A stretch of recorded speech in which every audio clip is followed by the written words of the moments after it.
এই এই যে চিতাটা জ্বলতেছে, তো এইটার দিয়েই চারদিকে ঘুরতে হয়, ঘুরে ঘুরে এসে ওখানে মুখাগ্নি করতে হয়, 7 বার ছোঁয়াতে হয়। তারপরে সমবেত প্রার্থনা করা হয়, বৈদিক মন্ত্রে সমবেত প্রার্থনা করে ভগবানের উদ্দেশ্যে পবিত্র আত্মাকে তার দিব্য স্থানে নেওয়ার জন্য সকল শ্মশান বন্ধুগণ একত্রে প্রার্থনা করে যে প্রভু এই পবিত্র আত্মাকে আপনি আপনার দিব্য স্থানে স্থান দেন। এই বলে সাময়িকভাবে ওই অগ্নি প্রজ্বলন করে অপেক্ষা করতে হয়। 2 ঘন্টা 3 ঘন্টার মধ্যে এই দেহটা সম্পূর্ণ ছাই হয়ে যায়। ওই যে চিতাতেই সব শেষ, সবই ছাই হয়ে যায়। তারপরে অগ্নি প্রজ্বলন শেষ হয়ে গেলে গঙ্গা জল এনে তাকে নির্বাণ করে, তাকে জল দ্বারা শান্তি করে ঠান্ডা করে তারপরে কলসটা ভেঙে তারপরে চলে যেতে হয়। মূলত 29টি ক্রিয়ার বিষয়ে বাঁশ, পাটকাঠি, লাকড়ি, ধূপ, ঘি, মধু, আতপ চাল, কলা, তিল, তুলসী, হর্তুকি ফুল, সাদা কাপড়, এই ধূপ, চন্দন, ছেলে ওই অগ্নিতে চন্দন কাঠ দান করবে। বিশেষভাবে চন্দনটা হচ্ছে পবিত্রতার একটা অংশ,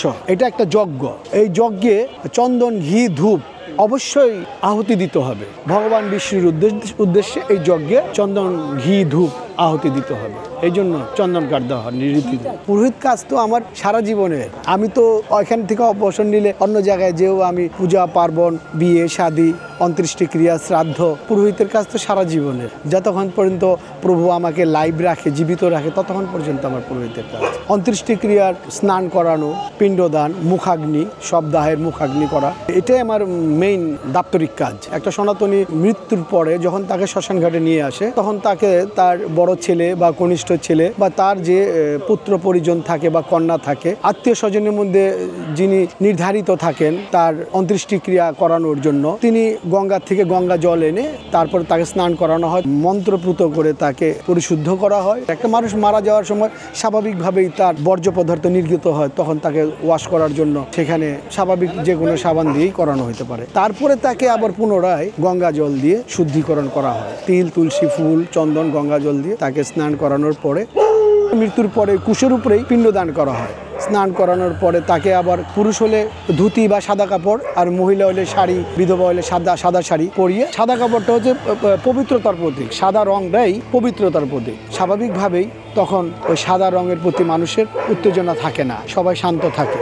মূলত এই জন্যই আমরা ওই সাদা কাপড়ই মৃত্যুর সময় দেওয়া হয়। ওইটাই রীতি চলে আসছে, প্রচলিত রীতি। স্বামী রেখে যারা মারা যায় তাদের আবার কালার, তাদের আবার রঙিন শাড়ি, সিঁদুর, শাখা, বিয়ের সাজে ওই সধবার মৃতদেহর সুন্দরভাবে সাজিয়ে তাকে 29টি ক্রিয়ার জন্য নিয়ে আসা হয় লাকড়ির উপরে, তারপরে তারা উঠিয়ে দেওয়া হয়।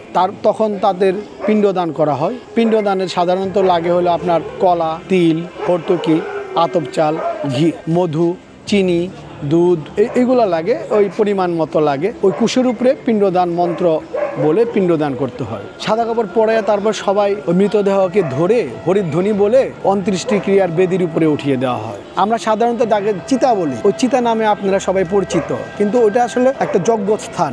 সনাতন ধর্মের 3টা যজ্ঞ হয়। একটা মানুষ যখন জন্ম হয় তার মায়ের কুলে, ছেলে হলে 21 দিনের সময়, মেয়ে হলে 30 দিনের সময় মায়ের কুলে বসে পুরোহিত দ্বারা একটা যজ্ঞ সাক্ষী রেখে তাকে ওই মায়ের কুলে সূর্যাজ্ঞ দান করা হয়।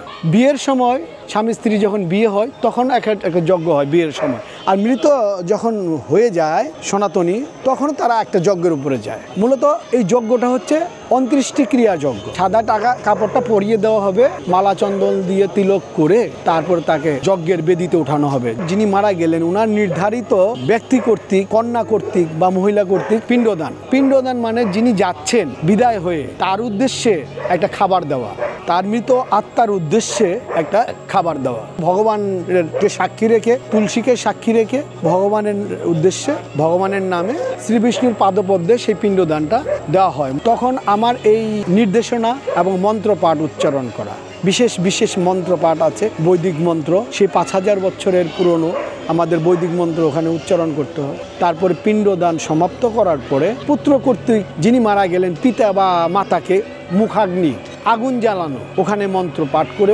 অগ্নিকে আবাহন করে অগ্নি প্রজ্বলন করে ভগবানের উদ্দেশ্যে মন্ত্র পাঠ করে সপ্তপদ প্রদক্ষিণ করে মুখাগ্নি করা হয়। মানে 7 বার ঘুরে ঘুরে এসে একবার করে আগুন তার মুখাগ্নিতে দেবে।